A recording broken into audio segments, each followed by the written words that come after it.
Bond Nd2 H2O2 के presence में।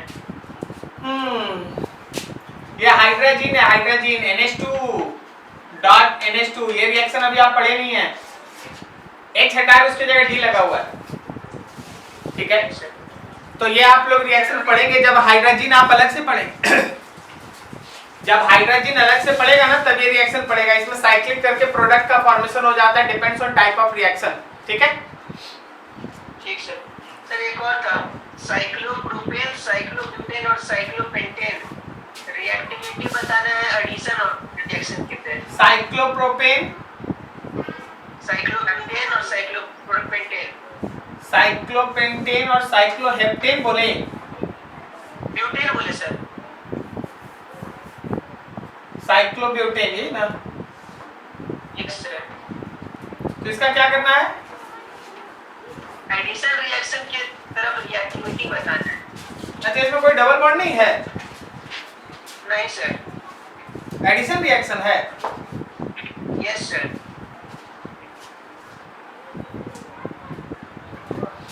चलो एंगल स्ट्रेन पे बता देते हैं। ये एंगल स्ट्रेन है 60 डिग्री ये एंगल है, जबकि यहाँ पे एंगल है ना 108 डिग्री है 120 और यहाँ एंगल है ना 90 है।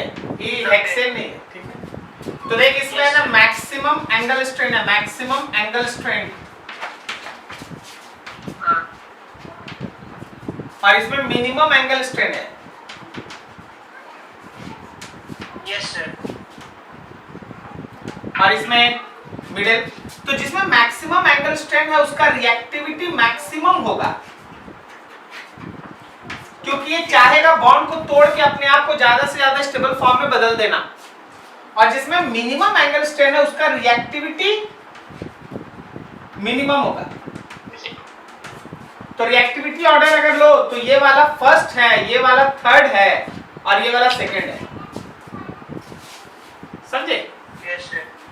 Yes sir. और एक second sir, catalytic reduction of मतलब कोई एल्केन करके बताना है ब्यूटेन कब बनेगा, कितना टाइप से हो सकता है, मतलब on catalytic reduction how many alkene will give an butane. मतलब नॉर्मल ब्यूटेन बनाना है। Yes sir. रिडक्शन करके कैसे बनाना है? तो उसको किसी एल्कीन के रिडक्शन से बनाना है, एल्कीन के रिडक्शन से बनाना, कैटालिटिक रिडक्शन। H2 साथ में कोई एक्टिव मेटल। तो कौन कौन एल्कीन ये दे सकता है जरा देखना। तो C double bond C bond C bond C से भी ये बनेगा। Yes sir. C bond C double bond C bond C से भी ये बनेगा।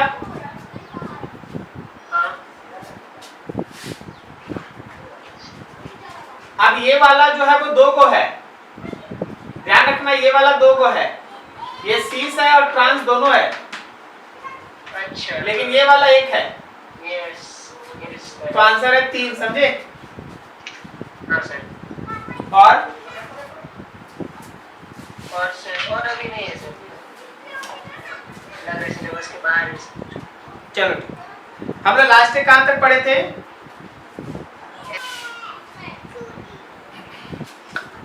आज फिर से जरा गौर करना, फिर से हम लोग रेट का ही डिटर्मिनेशन करेंगे। Initially rate of SN1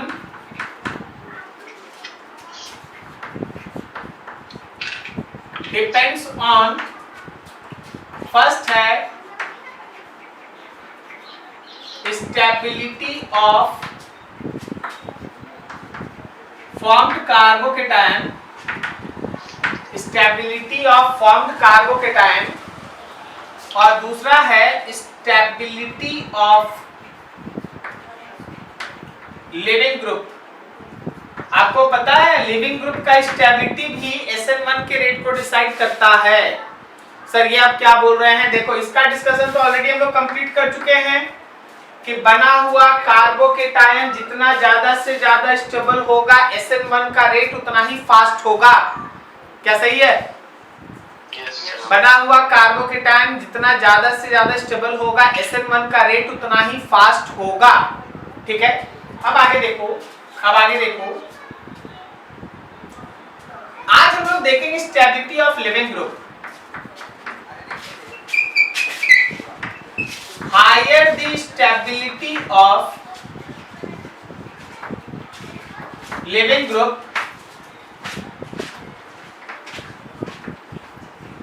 more will be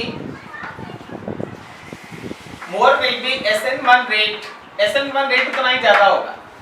बहुत सारे स्टूडेंट ये सोच रहा है कि लिविंग ग्रुप पे आप क्यों बात कर रहे हैं, हम उसके लिए एक लाइन लिखना चाहेंगे। देखना जरा, पहला स्टेप जिसको आप आरडीएस कहते हैं,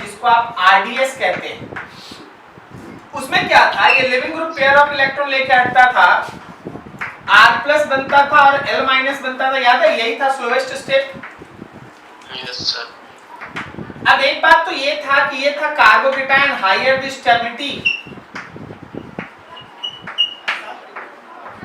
stability of carbocation more will be rate.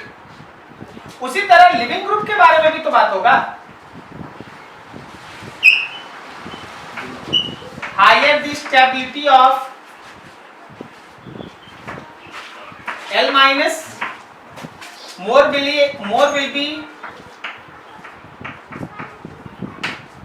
SN1 rate उतना ही ज्यादा होगा। क्या बोलता है, सही है? Yes sir. ठीक है ना, जितना ज्यादा हमारे SN1 का लिविंग ग्रुप का स्टेबिलिटी होगा उतना ज्यादा SN1 रेट होगा, जैसे कि कार्बोकेटायन था। अब ये सोचना पड़ता है कि लिविंग ग्रुप का स्टेबिलिटी मतलब क्या। याद रखना कि लिविंग ग्रुप कुछ और नहीं है, वो एक एनायन है। ठीक है, तो कोई भी एनायन का स्टेबिलिटी कैसे होता है? For minus I leaving group, बस एक line, if negative charge density decreases और negative charge will be delocalized, living group stability increases।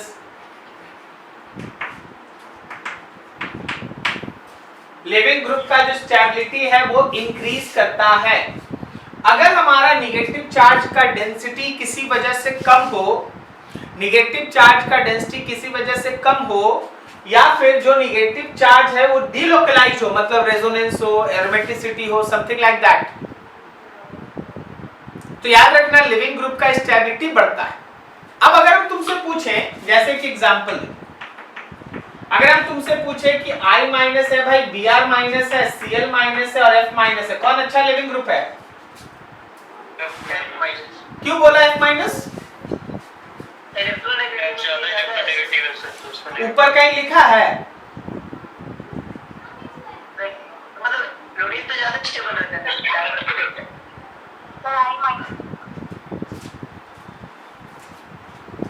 अजीब बात है, कहाँ लिखा है इलेक्ट्रोनेगेटिविटी पे आपको आंसर देना है? वो भी लिखेंगे, अभी तो नहीं ना लिखे हैं।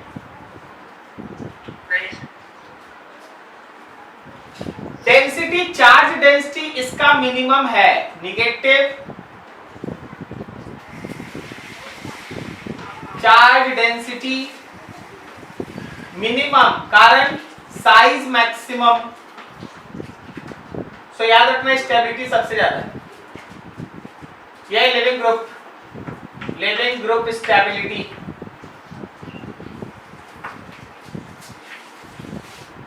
अगला देखिए,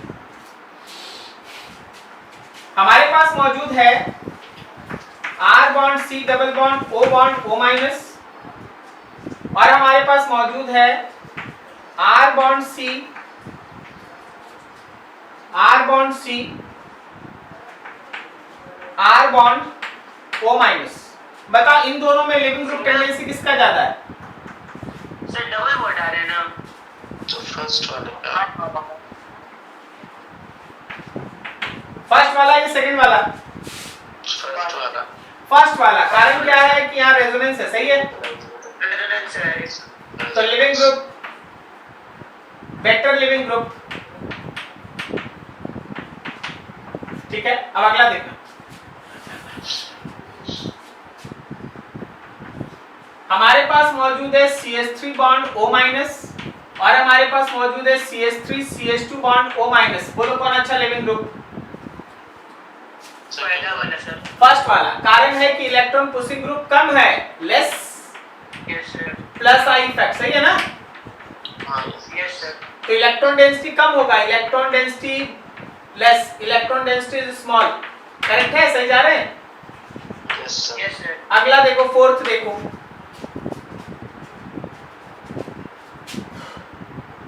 हमारे पास है R bond C double bond O bond O minus, और हमारे पास है ये O माइनस। कौन अच्छा लिविंग ग्रुप है? सेकंड वाला। फर्स्ट वाला। सेकंड वाला। फर्स्ट वाला। अब बोलेगा सर क्यों? अरे भाई यहाँ इक्वल रेजोनेंस होगा और यहाँ केवल रेजोनेंस होगा। अच्छा हाँ। Yes sir. अब आपको हम एक लाइन फिर से लिख दे, बहुत बार लिखे, एक बार और लिख देंगे तो क्या हर्ज हो जाएगा, फिर से भूल जाना तुम लोग। ARHI क्या है सर? भूले नहीं है सर। अच्छा फिर भी तो यूज कहाँ है? भूला नहीं है लेकिन यूज क्या है? Yes sir. अच्छा सर। अब देख मेरे पास ये एक चौक है, ठीक है, बहुत छोटा है, यस सर। कलर वाला मिल नहीं रहा, दुकान बंद हो जाता है, शाम में हम लोग 5-6 बजे के बाद निकल पाते हैं, 7 बजे तक तो वैसे ही चलता है, उसके बाद निकल पाते हैं तो पता चला 7 बजे से और 5 बजे से तो सब दुकान बंद है, ठीक है। अब 7 बजे तक खुलेगा। हाँ तो ले लेंगे, ठीक है, अब खरीद लेंगे, अभी बहुत दिक्कत होता है इससे। देखो अभी देखो मैं उमंग तुमको एक एग्जांपल देते, ओके, एग्जांपल ही मेरे सबके लिए रहता, मेरा और उमंग के बीच कन्वर्सेशन होता, लेकिन होता सबके लिए, ओके। उमंग मेरे पास है ये पर्पल कलर का चौक, अच्छा मेरे पास है, उसे तुमको क्या मतलब? जब हम इससे अच्छा राइटिंग में कुछ लिखें तब ना तुमको मतलब है। Yes sir. वही चीज होता है, हम इस चीज को जानते हैं लेकिन हम इसका यूज नहीं कर रहे थे, यूजलेस है यार। यस ठीक है ना? ये बात आप लोग हर कोई समझिए। आपके पास एक बहुत अच्छा सा पेन है लेकिन वो पॉकेट में है, उसका काम क्या है? उसका काम है लिखना, जब तुम उससे लिखेगा, अच्छा लिखाएगा तब ना उसका काम है, बस यही चीज, ठीक है ना? तो आपके पास बहुत सारा चीज आपको दिया जाता है, बताया जाता है, ठीक है, आपको उसको ध्यान। अब देखिए जैसे हम लिविंग ग्रुप के बारे में पढ़ रहे हैं, सब सीख लेंगे, सब चीज हम सिखाते हुए धीरे धीरे चल रहे हैं, फिर जब कल लिविंग ग्रुप का काम पड़ेगा तो आपको आता है लेकिन आप यूज नहीं कर रहे तो यूजलेस हो गया ना। यस यार अब इसके बाद एक इसमें फिफ्थ वाला देखना थोड़ा ध्यान से, R bond C double bond O bond O minus, okay, और R bond S double bond O और O माइनस। बोलो कौन ज्यादा अच्छा लिविंग ग्रुप? सेकंड वाला सर। क्यों बोला सेकंड वाला? क्या आइसोटोपिक इफेक्ट? नहीं, एक तो ये इक्वल RS दोनों में, देख इक्वल RS इसमें भी है, conjugated bond system. Equal RS इसमें भी है, इक्वल RS इसमें भी है, लेकिन इसमें मोर नंबर है, सही है ना? Yes sir. तो क्या आपको पता चला लिविंग ग्रुप टेंडेंसी? अब और देखिए, एक और आ गया दिमाग में, उसको देखिए, एक और देखिए। मान लीजिए हम यहाँ पे लिखते हैं H bond S double bond O double bond O bond O minus, और एक में हम लिखते हैं CH3 bond S double bond O double bond O bond O minus. बोलो कौन अच्छा? फर्स्ट वाला। फर्स्ट वाला, क्योंकि इक्वल RS नंबर सब दोनों में सेम है, लेकिन अब देखना होगा एक में H और एक में CH3 है। क्या समझ में आया? Yes sir. Yes sir. तो ये अच्छा लिविंग ग्रुप। जितना अच्छा लिविंग ग्रुप होगा, आप एक लाइन याद कर लीजिए, जितना अच्छा लिविंग ग्रुप होगा SN1 भी उतना ही ज्यादा होगा और SN2 भी उतना ही ज्यादा होगा। SN1 और SN2 दोनों में लिविंग ग्रुप वाला जो लाइन है वो कॉमन होता है, मतलब चाहे SN1 रिएक्शन हो या SN2 रिएक्शन हो, अच्छा लिविंग ग्रुप से SN1 भी बढ़ता है और SN2 भी बढ़ता है। क्लियर? Yes sir. चलो नोट करो यहाँ तक, अब क्वेश्चन करेंगे इस पर। लास्ट तक उल्टा कर। ओह सॉरी,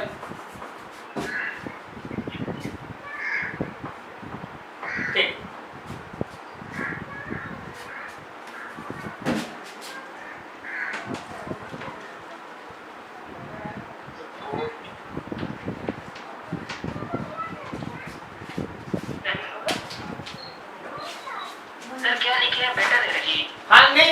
हैं बेटर लिविंग ग्रुप, समझा? अच्छा ठीक है।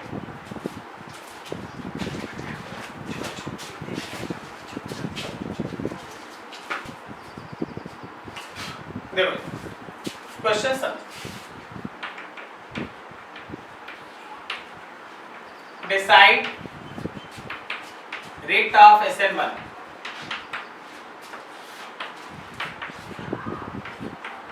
CH3 bond C bond CH3 bond CH3 bond Cl, CH3 bond C bond CH3 bond H bond Cl। बोलो 1 और 2 किसका रेट ज्यादा? फर्स्ट वाला का सर। 1 का ज्यादा 2 का कम, कारण बताओ। कार्बोकेटायन का स्टेबिलिटी से आंसर लिया, सही ना? Yes sir.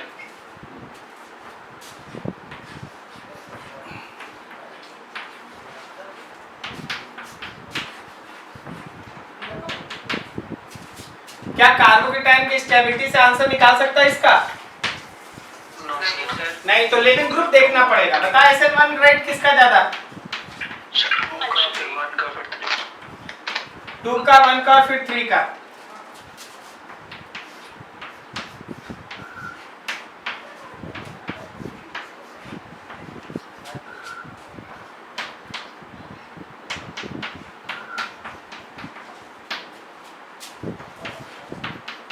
किसका रेट ज्यादा? इसका रेट ज्यादा, सेकंड वाले का रेट ज्यादा सर। बेटर लिविंग ग्रुप, अच्छा लिविंग ग्रुप है भाई, रेजोनेंस हो जाएगा उसमें। सो 2 इज ग्रेटर देन 1। बाकी दोनों में लिविंग ग्रुप आप निकाल लीजिए। देखिए दोनों में लिविंग ग्रुप को आप निकाल लीजिए, बनेगा 2 डिग्री कार्बोकेटायन। तो कार्बोकेटायन से आप कोई आंसर नहीं निकाल सकते।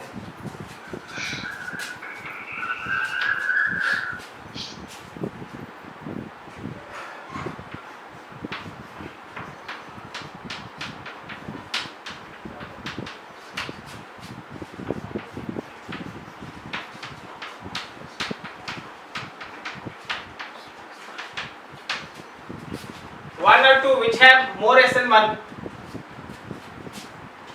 तो क्या सेकंड वाला ग्रुप नहीं दिख रहा है ढंग से? ऐसे क्या? S डबल बॉन्ड O नीचे O CH3। सेकंड वाला ज्यादा अच्छा है। सेकंड ज्यादा है कंपैरिजन टू फर्स्ट, ठीक है?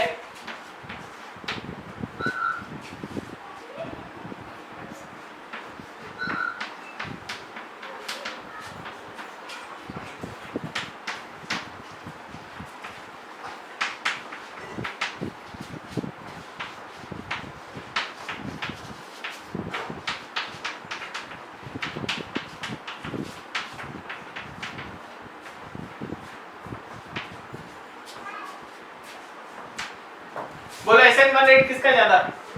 फर्स्ट का, फिर सेकंड का, SN1 रेट सबसे ज्यादा फर्स्ट का। हाँ 1 2 3 1 2 3। 1 is greater than 2 is greater than 3। तीनों केस में जब हमारा लिविंग ग्रुप हट जाएगा तो जो कार्बोकेटायन बनेगा वो कितना? 3 degree.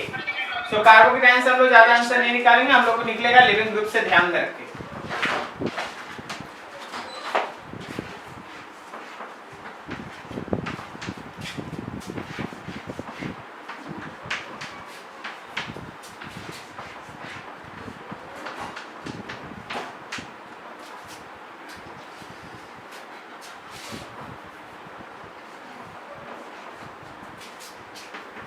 One, 2, 3. Which is better living group? Sorry, which have more SN1? ये पूछना ज्यादा अच्छा है। तो फर्स्ट वाला कारण देख, बताओ कारण। रेजोनेंस दिखाएगा सर। सेकंड में नहीं दिखाएगा? सो थर्ड में सर वाला सबसे ज्यादा, और थर्ड में नहीं दिखाएगा? थर्ड वाला में तो थर्ड है मैक्सिमम होगा सर। थर्ड में मैक्सिमम होगा, वेरी गुड। कारण है कि एक वहां कार्बो, देखो पहला तो आंसर कार्बोकेटायन से ना सोचेगा, that is the deciding factor. अगर कार्बोकेटायन से आंसर नहीं आए तब लिविंग ग्रुप को कूदेंगे, समझा? तो यहां देख, यहां 2 डिग्री 2 डिग्री 2 डिग्री, लेकिन 2 degree double allylic allylic plus allylic, यहाँ 2 degree plus allylic, 2 degree plus allylic. तो जब इन दोनों में बात करेंगे तो ठीक है भाई, ये ज्यादा अच्छा है, ये कम है, लेकिन इन दोनों से अच्छा तो ये है ना। Yes sir. तो SN1 रेट हुआ हम लोगों का 3 सबसे ज्यादा, उससे कम 2 और सबसे कम कौन 1। क्या समझ में आया टॉपिक? Yes sir. नोट करो फटाफट। चलो ये था हम लोगों का SN1 का रेट का डिसीजन। एक हम लोग कार्बोकेटाइन के स्टेबिलिटी पे लेते हैं, दूसरा हम लोग देखते हैं कि लिविंग ग्रुप कैसा है।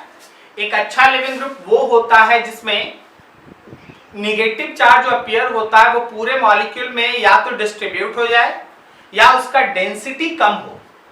अगर कभी कभी ऐसा होता है कि सेम पीरियड के अंदर एलिमेंट के ऊपर निगेटिव चार्ज आता है, जब सेम पीरियड में निगेटिव चार्ज आता है तो याद रखना कि जिसका इलेक्ट्रोनेगेटिविटी ज्यादा होता है वो एक अच्छा लिविंग ग्रुप होता है। जैसे अगर हम तुमसे पूछें if elements belongs to same period, then anionic stability increases with electronegativity value। अगर इलेक्ट्रोनेगेटिविटी बढ़ेगा तो एनायनिक स्टेबिलिटी बढ़ जाएगा। मतलब क्या बोलना चाह रहे हैं आप? मान ले CH3 में C पे माइनस है, NH2 में नाइट्रोजन पे माइनस है, OH माइनस है और F माइनस है। अब इसमें जिस पे माइनस है वो सब सेम पीरियड को बिलोंग करता है, क्या सही है? Yes sir. तो उस समय electronegativity will decide stability. F ज्यादा इलेक्ट्रोनेगेटिव होता है कंपैरिजन टू O ज्यादा होता है कंपैरिजन टू N ज्यादा होता है कंपैरिजन टू C। तो यहां से इधर की तरफ anionic stability increases, leaving group अच्छा है। Anionic stability increases, leaving group अच्छा है। ठीक है, अब देखो थोड़ा और आगे आओ। अब मान लो जैसे हम तुम्हारे सामने एक क्वेश्चन रख दिया ऐसा,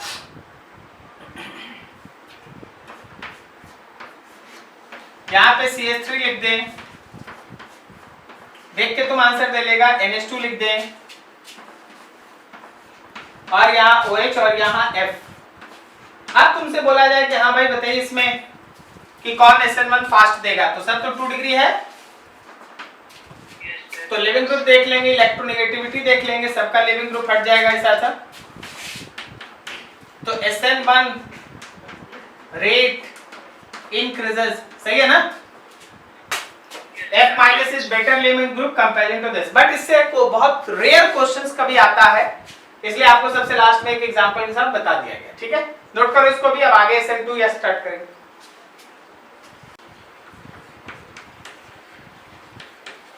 अब आप ध्यान देंगे SN2 रिएक्शन पे। SN2 रिएक्शन और SN1 रिएक्शन दोनों हम लोग का न्यूक्लियोफिलिक सब्स्टिट्यूशन रिएक्शन है, लेकिन SN2 रिएक्शन में रिएक्शन एक ही स्टेप में होता है, जबकि SN1 रिएक्शन में हम लोग पढ़े थे कि फर्स्ट स्टेप में। आवाज आ रही है सबको? आवाज आ रही है सबको? Yes sir. ये कह रहे थे कि SN1 में रिएक्शन 2 स्टेप में होता है। फर्स्ट स्टेप में लिविंग ग्रुप के निकलने के बाद, कार्बोकेटाइन बनता है, फिर कार्बोकेटाइन के ऊपर किसी दूसरे का अटैक होता है, न्यूक्लियोफाइल का अटैक होता है, तब जाके प्रोडक्ट बनता है। लेकिन SN2 में रिएक्शन एक स्टेप में होता है, through formation of transition state. मतलब एक ही समय ऐसा होता है कि न्यूक्लियोफाइल अटैक भी करता है और लिविंग ग्रुप हटता भी है। ऐसा हाइपोथेटिकल स्टेज एक बार क्रिएट होता है जब तुमको कार्बन 5 बॉन्ड बनाता हुआ दिखेगा, but that is purely hypothetical stage. ये वो समय होता है जब न्यूक्लियोफाइल बॉन्ड बनाता और लिविंग ग्रुप हटता है। इसी स्टेज को आप ट्रांजिशन स्टेट के नाम से जानते हैं। तो SN2 reaction takes place in one step through formation of transition state. So there is no concept of rearrangement. इसमें रीअरेंजमेंट का कोई चांस नहीं होता, जहां से लिविंग ग्रुप हटेगा वहीं पे न्यूक्लियोफाइल का अटैक होगा. Now see this SN2 reaction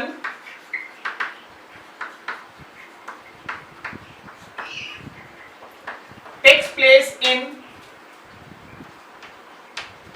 one step through formation of transition state. Through formation of transition state. ठीक है, मैकेनिज्म को देखिए ध्यान से.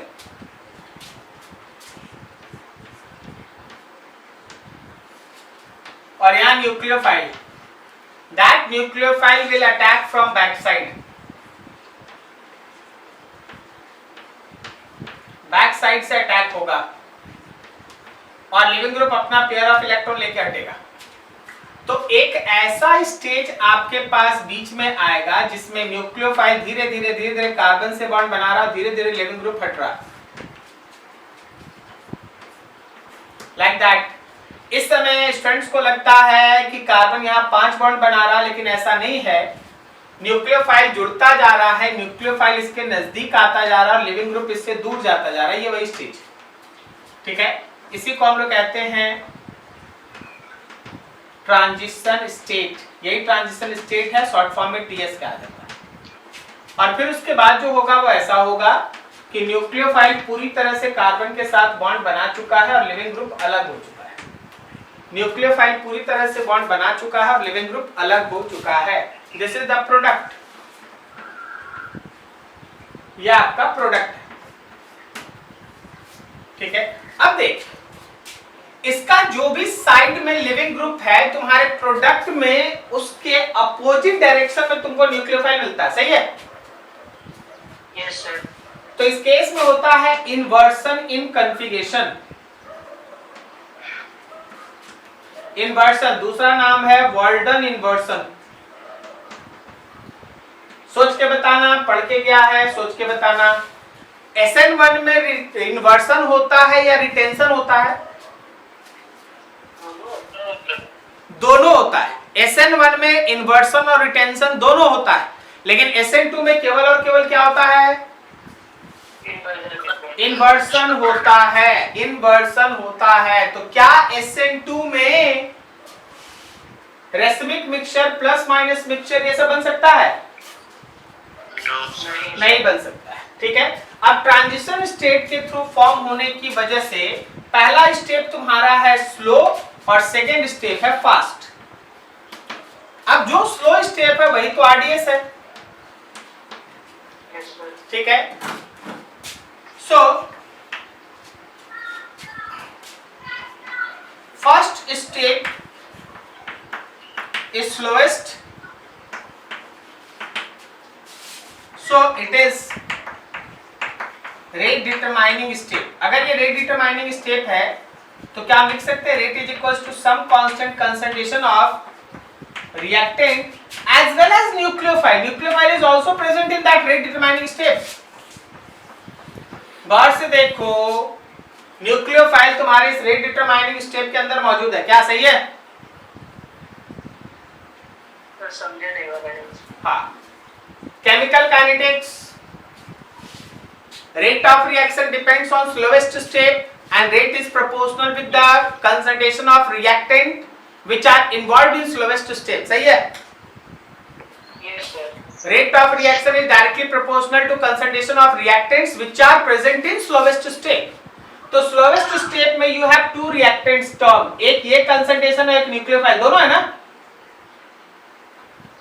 Yes sir. जो कैटलिस्ट की तरह. Yes, अरे sir. नहीं कैटलिस्ट यार, हम स्टाइल में लिखने के कारण यहाँ लिखे. नहीं तो देखो क्या तुम भी अब कैटलिस्ट वुटलिस्ट पकड़ लेता है.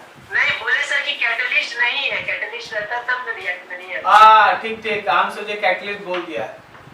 प्लस न्यूक्लियोफाइल माइनस, नहीं है बोले. प्लस न्यूक्लियोफाइल माइनस, ऐसा क्या? Okay, yes sir. समझ गए ना सब कोई? Yes sir. तो RL और न्यूक्लियोफाइल दोनों पे डिपेंड किया, तो अगर दो कंसंट्रेशन पे डिपेंड किया तो वो यूनिमॉलिक्यूलर रिएक्शन का साइन है या बाइमॉलिक्यूलर? बाइमॉलिक्यूलर, ऑर्डर 2 हो गया ना। So it is bimolecular reaction. ये बाइमॉलिक्यूलर रिएक्शन है। SN2 आप इसको नाम देते हैं, पूरा नाम हो गया हम लोगों का। इसका पूरा नाम आप जानते हैं, क्या नाम है इसका? Bimolecular substitution, nucleophilic substitution reaction. Bimolecular, unimolecular, ये कौन है? Bimolecular nucleophilic substitution. Bimolecular nucleophilic substitution, ठीक है। तो एक चीज हम यहां बोलना चाहेंगे, थोड़ा ध्यान से समझना, कि जो हम लोगों का SN2 रिएक्शन है वो याद रखना कि रिएक्टेंट और न्यूक्लियोफाइल दोनों के ऊपर डिपेंड करता है। तो सर इसमें क्या है, जरा इंपॉर्टेंट बात कीजिए। देखिए अब स्टार्ट करते हैं एक एक चीज जो मैकेनिज्म पे ध्यान रखा जाता है। SN2 proceeds through TS, so no rearrangement, इसमें कोई rearrangement नहीं होगा। SN2 ट्रांजिशन स्टेट के थ्रू प्रोसेस करता है, तो इसमें किसी भी तरह का रीअरेंजमेंट आप नहीं कर सकते, ठीक है। दूसरा, रेट ऑफ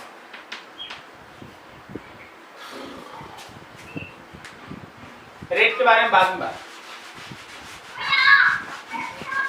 पहले थोड़ा इस पे क्वेश्चन कर ले, थोड़ा क्वेश्चन कर ले इस पर, जरा गौर से देखना और समझ के आंसर देना। यहां पे Cl है और आप इसको रिएक्ट करा दिए हैं एक्वस QH से, और आपको मैकेनिज्म फॉलो करना है SN2। बोलिए कितना प्रोडक्ट बनेगा? एक ही बनेगा। एक बनेगा। ये देखो कायरल सेंटर है। यस सर, इन्वर्शन हो गया। एक ही बनेगा कि दो बनेगा? 2 बने। अच्छा आप सोच के बताना। ये सॉलिड वेज है, ओके। अब बता, यहाँ एक बनेगा या दो बनेगा? एक ही बनेगा। 2 बनेगा। सॉलिड बनेगा कि डैश बनेगा? डैश बनेगा। डैश बनेगा, एक प्रोडक्ट बनेगा। देखिए जब हम ये साइन नहीं दिए थे ना, तो कोई स्टूडेंट बोल सकता है कि सर 2 बनेगा, क्योंकि अगर वो Cl को बाहर मानेगा तो H अंदर जाएगा। Yes sir. और अगर वो OH को Cl को अंदर मानेगा तो OH बाहर आएगा। अब हम जो बोल रहे हैं जरा बहुत ध्यान से सुनना, बहुत इंटरेस्टिंग है, बहुत डिफिकल्ट भी है समझना। हम जो लिख रहे हैं थोड़ा ध्यान से।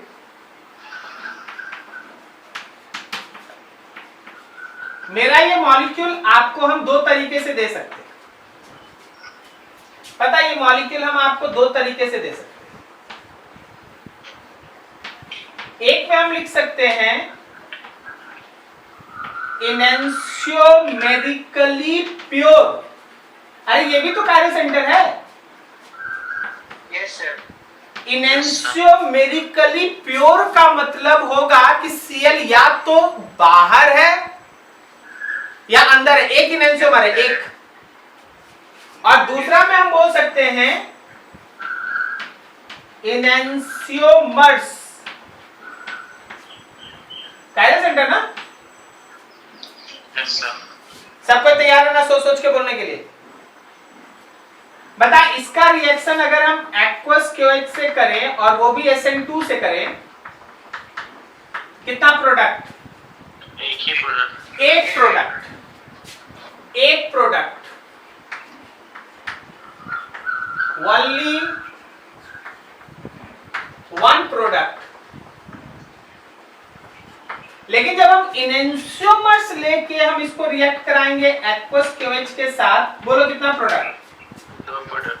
2 प्रोडक्ट। अगर वो Cl डैश में है तो OH सॉलिड में आएगा, अगर वो Cl सॉलिड में है तो OH डैश में जाएगा। क्या सही है?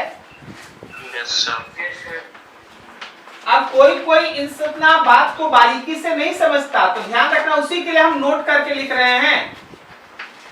टू प्रोडक्ट्स, इनएंशियोमर्स है टू प्रोडक्ट, इनएंशियोमेरिकली प्योर है तो एक product. Is this clear? Yes sir. फटाफट नोट करो। क्या बोले? सर जो प्रोडक्ट बनेगा वो इनएंशियोमर हमेशा बनेगा, कोई केस भी होगा जिसमें डायस्टीरियोमर बनेगा। क्या बोले?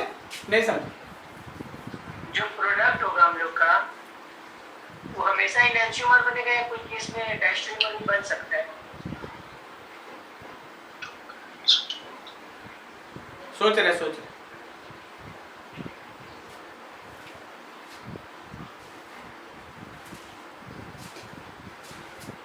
डायस्टीरियो आइसोमर के लिए क्या चाहिए ना कि इसमें एक और कायरल सेंटर चाहिए। मान लिया CH3 ड्रॉ कर दे, दो होता तो बन। Yes sir. अब इस कायरल सेंटर पे कुछ नहीं होगा और यहाँ पे केवल और केवल इन्वर्सन होगा, यस सर। तो एक ही प्रोडक्ट रहेगा ना। हाँ लेकिन अगर हम इसको अलाउ कर दे तो दो प्रोडक्ट बनेगा।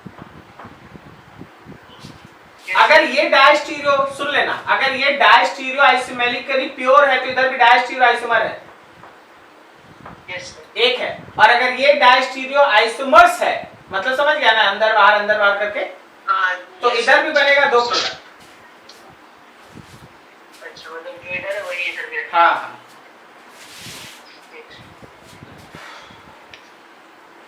देखो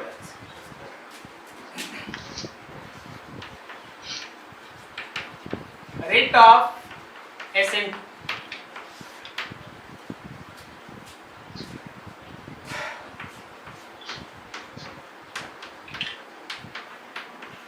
न्यूक्लियोफाइल बैकसाइड से अटैक करता है इन स्लोवेस्ट स्टेप में, जो हमारा RDS भी है।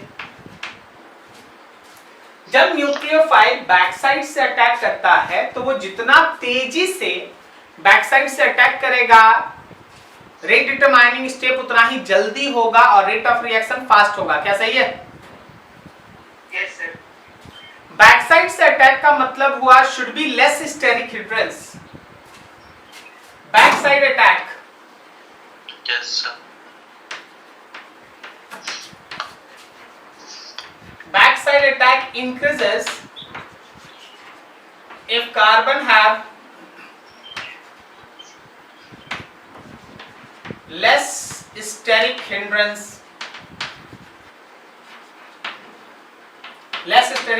हो। तो याद रखना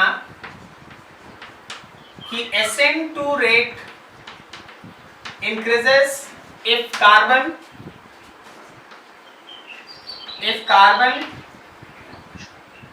having living group have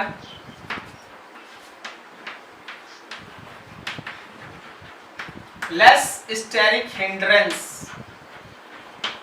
उसका स्टेरिक हिंड्रेंस कम होना चाहिए। ठीक है ना? जितना कम स्टेरिक हिंड्रेंस होगा उतना ज्यादा उसका रेट होगा। एक लाइन ही।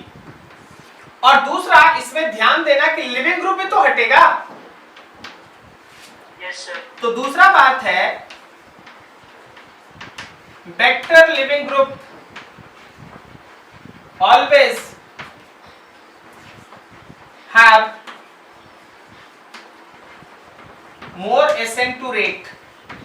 अगर लिविंग ग्रुप अच्छा है तो जैसा हम बोल चुके हैं कि SN1 भी ज्यादा होता है, SN2 भी ज्यादा होता है। तो अगर तुम्हारा लिविंग ग्रुप अच्छा है तो याद रखना कि SN2 भी बढ़ेगा। ठीक है?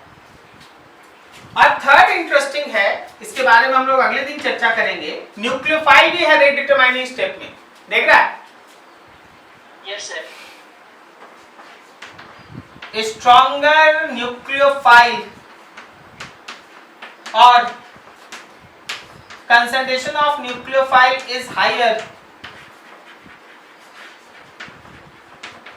increases SN2 rate। तो यहां 3 फैक्टर है जो मेनली SN2 के रेट को डिसाइड करता है। सबसे बड़ा फैक्टर स्टेरिक हिंड्रेंस, दूसरा उससे कम रिस्पांस देना लिविंग ग्रुप को और सबसे कम रिस्पांस देना न्यूक्लियोफाइल। ठीक है, हम लोग आज इन दोनों पे काम करेंगे, कुछ देखेंगे।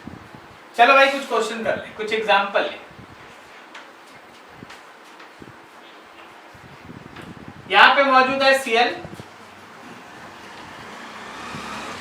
यहां पे मौजूद है Cl और यहां पे मौजूद है Cl। तो 1 है भाई, 2 है और 3 है। बोले जरा सोच के SN2 रेट किसका सबसे ज्यादा? 3 का। 3 क्यों लिया? सबसे कम स्टेरिक हिंड्रेंस है सर। थोड़ा हमको इसके पहले बेसिक क्वेश्चन करा देना चाहिए था। चल देख लेते हैं एक बार। CH3 bond C bond CH3 bond CH3 और यहाँ पे Cl, फिर है CH3 bond C bond CH3, ये H और ये Cl, CH3 bond C bond H और H और ये है Cl, और फिर है H bond C bond H bond H bond है Cl। ठीक है, जरा गौर करो, यहाँ पे 3 CH3 होने से, जरा गौर करो, यहाँ पे 3 CH3 होने से स्टेरिक हिंड्रेंस ज्यादा है। Yes sir. यहाँ पे वैसा 2 CH3 है जबकि एक H छोटा है, और यहाँ पे एक CH3 और 2 छोटा छोटा H और यहाँ पे तो 3 छोटा छोटा H है। तो सबसे कम स्टेरिक हिंड्रेंस किस केस में? लास्ट वाला। ये है मेरा 3 डिग्री अल्काइल हैलाइड। आप लोग अगर है घर में एनसीईआरटी बुक या नेट से आप देख लीजिए, तो आप है ना SN1 और SN2 खत्म करने का मतलब है हेलो एल्केन और हेलो एरीन का आधा से ज्यादा प्रॉपर्टी खत्म। आप एनसीईआरटी पलट के देख लीजिएगा। 3 degree alkyl halide, 2 degree alkyl halide, 1 degree alkyl halide and primary या methyl.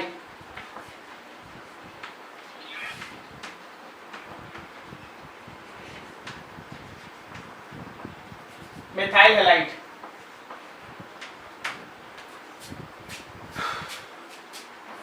Maximum steric hindrance, minimum steric hindrance. So जैसे जैसे लेफ्ट से राइट की तरफ स्टेरिक हिंड्रेंस घटता है, steric hindrance decreases, SN2 rate increases. जैसे जैसे लेफ्ट से राइट की तरफ स्टेरिक हिंड्रेंस घटता है, SN2 रेट बढ़ता है। ठीक है, नोट करो फटाफट।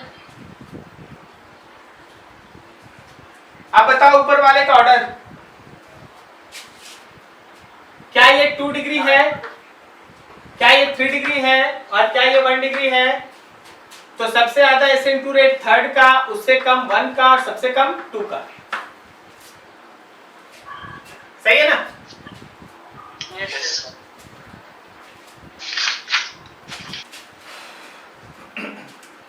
देखो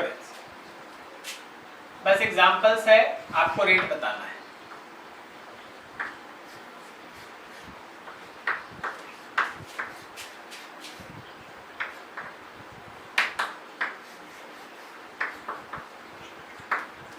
SN2 का रेट बताना है। SN2 रेट बताना है। 1 2 3 बोलो, किसका ज्यादा? 2 3 1 2 का सबसे ज्यादा, उससे कम 3 और सबसे कम 1। 1 किसके बेसिस पे बताए? Leaving group. Leaving group. Higher the stability of leaving group, more will be SN2 rate. Yes. अगला एग्जांपल,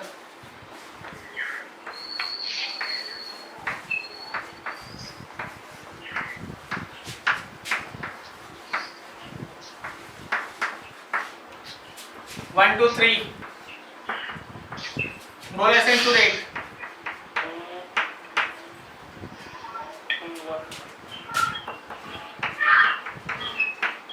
So 1 2 3 1 2 3, ये 1 डिग्री है हैलाइड, ये 2 डिग्री है और ये 3 डिग्री है, समझा क्या?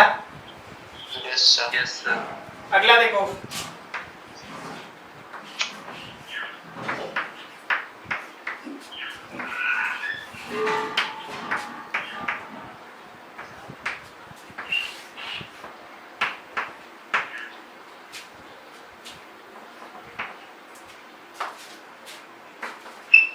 वन टू थ्री बोलो SN2 रेट। 3 का सबसे सबसे ज्यादा किसका? 2 क्यों 2 बोला? 2 और 1 में अंतर क्या? 2 में जो ग्रुप है वो इससे ज्यादा दूर है, तो यहाँ स्टेरिक हिंड्रेंस कम है, और 3 में वो ग्रुप नजदीक है इसलिए स्टेरिक हिंड्रेंस ज्यादा है, तो ऑब्वियसली 2 सबसे ज्यादा है, उससे कम है 1 और सबसे कम कौन है? 3। क्या आपको वो लाइन समझ में आया? नहीं समझा? सबको देखो यहाँ भाई, यहाँ देख CH3 जो है वो सेकंड कार्बन, इसके रिस्पेक्ट में सेकंड कार्बन छोड़ के थर्ड पे CH3 है, जबकि यहाँ सेकंड कार्बन पे ही CH3 है। Yes sir. तो जिसमें सेकंड कार्बन पे CH3 है वो वाला ज्यादा स्टेरिक हिंड्रेंस प्रोवाइड कर रहा है इस कार्बन के चारों तरफ, जबकि इस केस में कम स्टेरिक हिंड्रेंस है। तो जिसमें कम स्टेरिक हिंड्रेंस है वो एक अच्छा ग्रुप, और यहाँ तो छोड़ दो, यहाँ स्टेरिक हिंड्रेंस मैक्सिमम।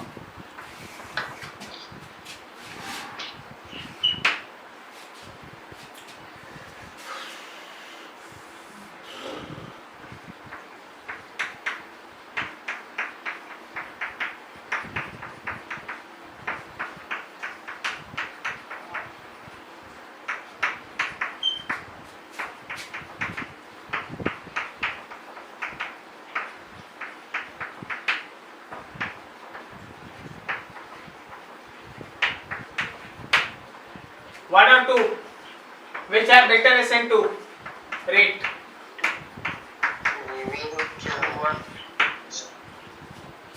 टू ज्यादा अच्छा है भाई, 1 डिग्री है। ये ध्यान नहीं दे रहा, 1 डिग्री है, जबकि ये ध्यान दे 2 डिग्री है। Yes sir. समझा सब कोई? Yes sir. नेक्स्ट देखो,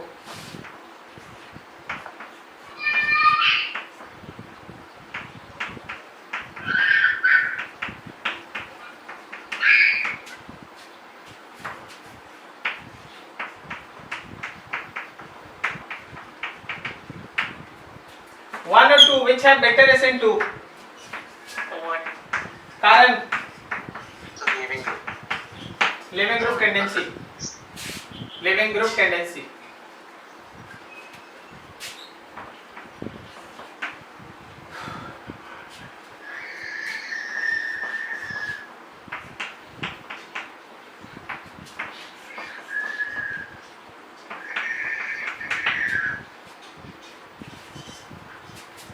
One and two, which have better SN2? 2 Why 2? in the same period. Sir oxygen और सल्फर सेम पीरियड में है। तो सेम ग्रुप में सर साइज इसका बड़ा होगा। Very good, very good. Same group में है, size matters, this is good leaving group comparison to this one. उसका साइज बड़ा है, तो ऑब्वियसली 2 इज, डेंसिटी कम। हाँ 2 is more SN2 comparison to 1। हर एक एग्जांपल ही एक्चुअली आएगा आपके पास इस तरह का क्वेश्चन है, आपको उसमें से डिसाइड करना पड़ेगा SN1 किसका ज्यादा, SN2 किसका ज्यादा। ठीक है, नोट करो यहाँ तक फटाफट। सर लास्ट वन नहीं। सेम पीरियड में जब आप रहते हैं ना, सेम पीरियड, तो ऊपर से नीचे साइज इंक्रीज करता है, स्टेबिलिटी ऑफ एनायन इंक्रीज करता है। ओके, सेम ग्रुप होगा। हाँ सेम ग्रुप होगा, सेम ग्रुप, सेम ग्रुप। ये हम लोग पहले कर रखे हैं, जब आपको बेसिक पढ़ाया जा रहा था, जिस समय एसिड बेस कैरेक्टर पढ़ाया जाता था उसी समय बताया गया था ना। Yes sir.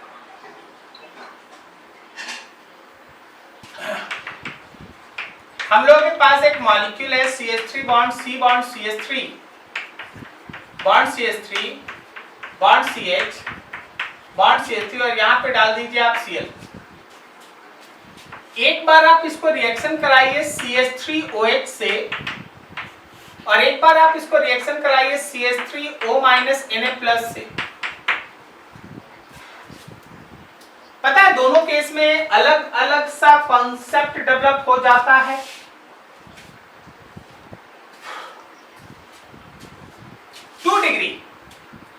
Two degree alkyl halide,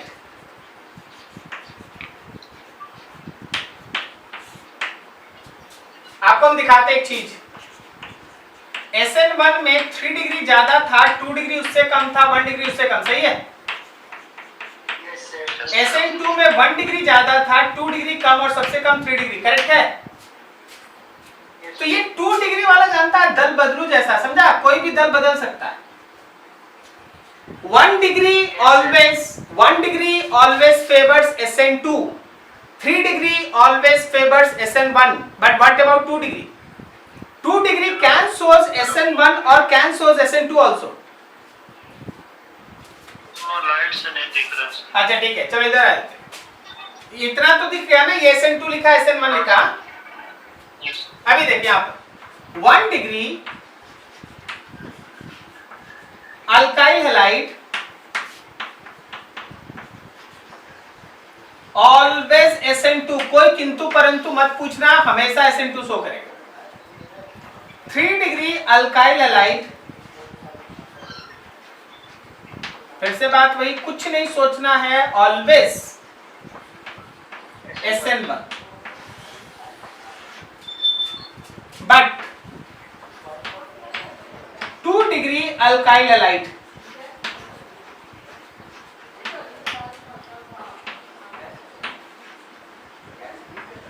can shows SN1 as well as SN2। ये SN1 SN2 सब शो कर सकता है, दोनों शो कर सकता है। तो सर कब कैसे पता चलेगा, बस हम लोग इसी पे काम करेंगे अभी से लेकर अगले दिन तक। कोई आपको चिंता करने की बात नहीं है, बस आपको जो समझाया जा रहा है समझने की बात है। अब देख होता क्या है, SN1 में न्यूक्लियोफाइल रेट डिटरमाइनिंग स्टेप में इन्वॉल्व नहीं है, क्या समझा। लेकिन SN2 में है, SN2 में है। तो यहाँ पे अगर हम तुमसे बोल दें कि CH3OH और CH3O- है, कौन स्ट्रॉन्ग न्यूक्लियोफाइल है, देखो यहाँ पे O का न्यूट्रल में oxygen pair of electron donate करेगा और यहाँ O- डोनेट करेगा, कौन स्ट्रॉन्ग न्यूक्लियोफाइल है, बोलो बोलो।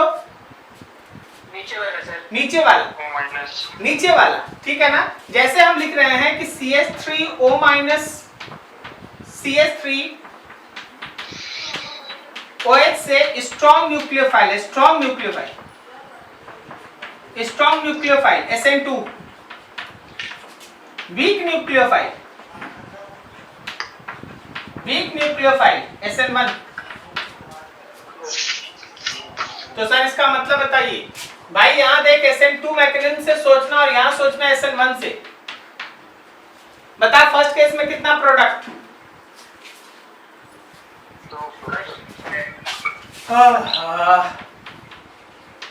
कितना लिखा है, 3 होगा सर, हिंट भी तो होगा। हाँ तो बोल भी नहीं करता है तो क्या करें हम, पता नहीं सर, घुमा दे। मिलन बाबू समझेगी आप, मत पूछो। और तुमसे नहीं पूछे क्या बात नहीं करेगा।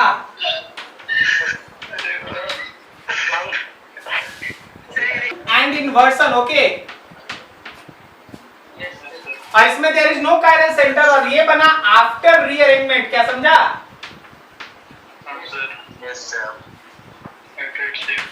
After rearrangement.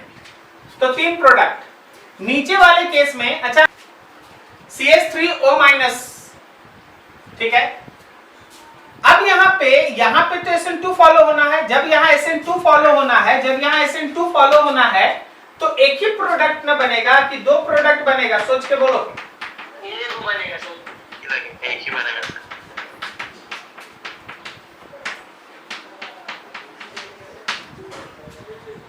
जो ऊपर में वो CH3 लगेगा। लगा दी। अब ठीक है, यस सर। Yes sir. एक प्रोडक्ट, कोई दिक्कत? No sir. तो क्या ये समझ में आया कि 2 डिग्री जो है वो अपना पलड़ा बदल सकता है according two factors? Yes sir. आप कुछ भी मेहनत करके 1 डिग्री अल्काइल हैलाइड में SN1 को बढ़ावा नहीं दे सकते। लेस SN1 आप कुछ भी करके इसमें SN2 को बढ़ावा नहीं दे सकते,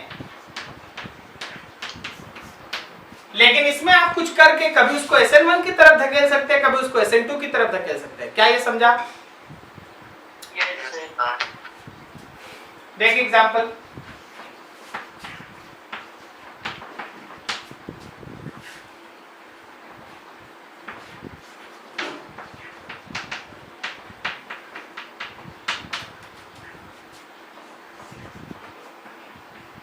ये भाई सॉलिड है, ओके, और ये भी सॉलिड है।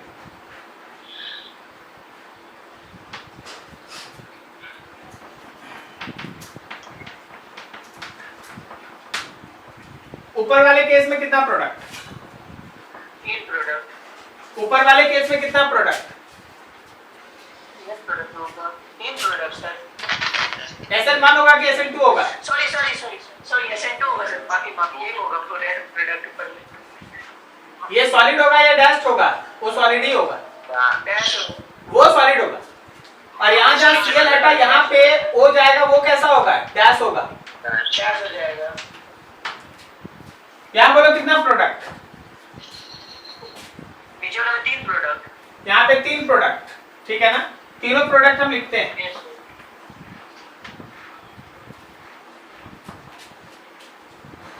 एक यहाँ पे डैश्ड में OCH3,